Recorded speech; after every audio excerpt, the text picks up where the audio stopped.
وہ شاید کھوکر صاحب آئے تھے، انہی کے ساتھ گئی ہیں۔ اس کا گھونٹ حلق سے نیچے اترتے ہی اس کا حلق ایک دم ہی کڑوا ہو گیا۔ آدھا بچا ہوا گلاس اس نے واپس ٹرے میں رکھ دیا۔ اس کی ماں کی سرگرمیاں اس عمر میں بھی ختم نہ ہوئیں، یہ سوچتے ہی وہ شرمندہ سی ہو گئی۔ اچھا تم اب جاؤ، میں ڈنر باہر کروں گی، میرے لیے کچھ اسپیشل مت بنانا۔ وہ جانتی تھی ناہید کیوں کھڑی ہے، اس لیے اسے ہدایت دے کر بیڈ پر اوندھے منہ گر گئی۔ ناہید خاموشی سے باہر نکل گئی، لیکن جاتے جاتے وہ کمرے کا دروازہ بند کرنا نہ بھولی۔ دیکھو شرجیل، میری امی اس رشتے پر بالکل بھی تیار نہیں ہے۔ اب تم بتاؤ کیا چاہتے ہو؟ وہ آج دو ٹوک بات کرنے کی نیت سے ہی اس کے ساتھ آئی تھی۔ شرجیل کے ہاتھ میں دبا سگریٹ اور اس کے جسم سے اٹھتے کلون کی بھینی بھینی خوشبو مل کر اس کے حواس سلب کر رہی تھی۔ وہ آج تک یہ نہ جان پائی تھی کہ شرجیل اپنی 20,000 تنخواہ سے اتنی عیاشیاں کیسے افورڈ کرتا ہے، جبکہ اس کی ماں بھی اکثر و بیشتر بیمار رہتی تھی، مکان کرائے کا تھا، اس کے باوجود وہ شاہانہ زندگی گزارتا تھا۔ شرجیل کو قیمتی پرفیوم کا بے حد شوق تھا، جس کا ذکر وہ اکثر ہی اس سے کرتا رہتا، لہٰذا جب بھی اسے موقع ملتا وہ شرجیل کو پرفیوم ہی گفٹ کرتی۔ آج بھی اس کے لیے نہایت قیمتی پرفیوم لے کر آئی تھی، جو اس نے لندن سے خاص اسی کے لیے منگوایا تھا۔ دیکھو جوہی، شادی تو مجھے صرف اور صرف تم سے ہی کرنی ہے۔ اگر تمہاری امی مانتی ہیں تو ٹھیک ہے، ورنہ جیسے تم کہو میں بتا دیتا ہوں۔ پرفیوم کو پیکٹ سے نکال کر اچھی طرح دیکھ لینے کے بعد وہ اسے واپس رکھ چکا تھا اور اب مکمل طور پر اسی کی جانب متوجہ تھا۔ شرجیل کے آخری جملے نے جوہی کے جسم میں ایک نئی روح پھونک دی تھی۔ یہی تو وہ لفظ تھے جو شرجیل کے منہ سے سننا چاہتی تھی۔ سوچ لو اچھی طرح، اگر میں تم سے کچھ ایسا کہہ دوں جو تم نہ مانے تو؟ وہ اچھی طرح جانچ کر بات منہ سے نکالنا چاہتی تھی۔ ایسا ہو نہیں سکتا، تم جو کہو گی مجھے منظور ہوگا، یہاں تک کہ اگر تم چاہو تو میں آج اور اسی وقت تم سے شادی کرنے کو تیار ہوں۔ جہاں تم بولو، مسجد یا کورٹ، میں تمہارے ساتھ چلنے کے لیے تیار ہوں۔ شرجیل کے لہجے کی استقامت نے جوہی کو سرشار کر دیا۔ کبھی کبھی تو وہ خود حیران ہو جاتی کہ شرجیل جیسے خوبرو نوجوان نے اس جیسی سانولی سلونی لڑکی میں ایسا کیا دیکھا جو اس پر اتنا تن من وارنے کو تیار تھا۔ شاید یہ نصیبوں کی بات ہوتی ہے، اور اس کے نصیب ہی تھے جو شرجیل جیسا بندہ اس کے مقدر بننے والا تھا۔ دیکھو شرجیل، اگر میں تم سے کہوں کہ مجھ سے کورٹ میرج کر لو تو کیا ایسا ممکن ہے؟ وہ رک رک کر بولی۔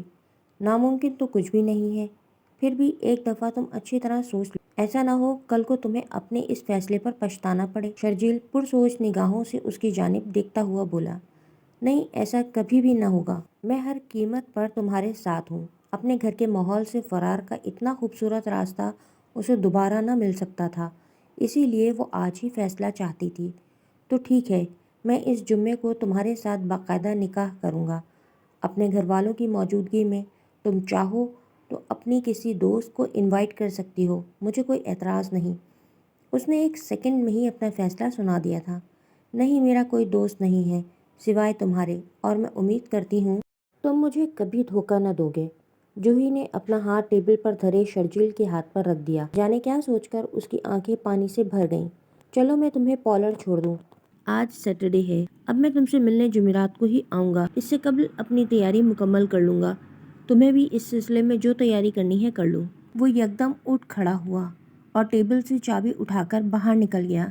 جوہی کچھ دیر اپنی کرسی پر بیٹھی رہی اور پھر تھکے تھکے قدموں سے اس کے پیچھے چل دی۔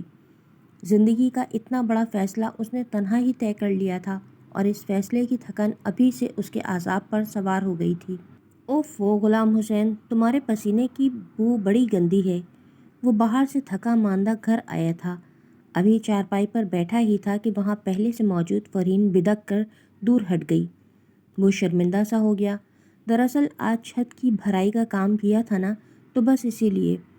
فرین کے صاف ستھرے وجود پر نظر ڈالتے ہوئے وہ تھوڑا سا مروب ہو گیا۔ چلو تو ہو گئی چھت بھرائی، پر اب پہلے نہا دھو لو، پھر آ کر چارپائی پر بیٹھنا۔ وہ پہلے کی طرح ناک منہ چڑھاتے ہوئے غلام حسین خاموشی سے تولیہ اٹھا کر باتھ روم کی طرف چل دیا۔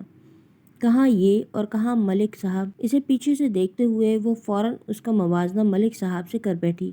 پچھلے 2 ماہ سے اس کی ملاقات ملک وقار صاحب سے ہو رہی تھی۔ وہ جب بھی اس سے ملتی ان کی شخصیت کے سحر میں کئی دن گرفتار رہتی۔ ان دونوں کی پہلی ملاقات نشا نے ہی کروائی تھی۔ اس کے بعد ملاقاتوں کا یہ سلسلہ چل ہی پڑا۔ ملک وقار اس کے حسن جہاں-سوز سے مروب تھا اور دل کھول کر اس پر پیسہ لٹاتا تھا۔ ابھی تو غلام حسین کے ڈر سے وہ ملک وقار کے پیسے کے بلبوتے پر کھل کر عیاشی نہ کر پا رہی تھی، ورنہ اس کا بس چلتا تو اس کروڑ پتی بندے سے اپنے لیے اے سی والی گاڑی ضرور ہتھیا لیتی۔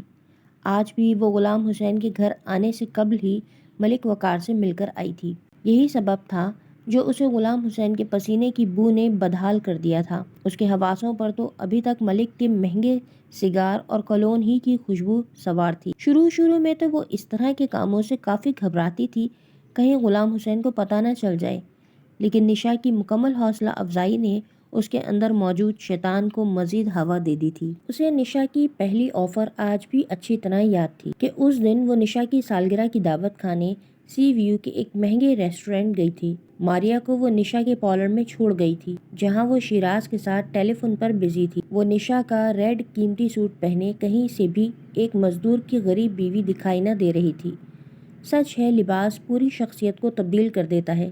نشا کے قیمتی لباس نے اس کے جسم کو سجا دیا اور وہ دنیا میں نمایاں نظر آنے لگی۔ اس قیمتی لباس نے اس کی روح کو جو گندگی عطا کی وہ کسی کو نظر نہ آئی۔ وہ دونوں کھانے کا آرڈر دے کر قریبی ٹیبل پر آ کر بیٹھ گئیں۔ جب کچھ دیر بعد نشا نے اس کی توجہ 2 ٹیبل چھوڑ کر بیٹھے ہوئے ایک ادھیڑ عمر شخص کی جانب مبذول کروائی۔ عجیب بے وقوف آدمی ہے، جب سے یہاں آئے ہیں گھورے ہی جا رہا ہے۔ نشا کی نشاندہی پر اس نے پلٹ کر دیکھا۔ وہ شخص یقینی طور پر ان دونوں ہی کی جانب متوجہ تھا۔ دیکھتے ہی مسکرا دیا۔ دفع کرو، ہمیں کیا؟ فرحین نے نشا کی توجہ اس سے ہٹانا چاہی۔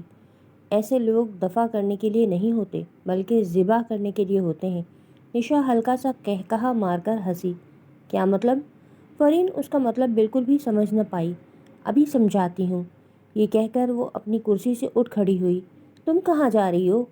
فرحین نے گھبرا کر پوچھا۔ وہ کبھی کسی ریسٹورینٹ نہ گئی تھی، ایسے میں اگر نشا کہیں چلی جاتی تو وہ اکیلی کیا کرتی؟ جسٹ اے منٹ، ابھی آئی۔ ایک ادا سے اپنے بالوں کو جھٹکا دیتے ہوئے وہ کاؤنٹر کی جانب بڑھی۔ اگلے ہی پل فرحین نے ایک حیرت انگیز منظر دیکھا۔ سامنے بیٹھا شخص بھی اٹھ کر اس کے پیچھے چل دیا۔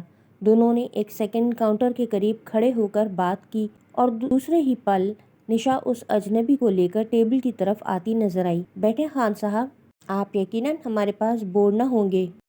اس ناول کی اگلی قسط آپ اگلے ویڈیو میں سن سکیں گے۔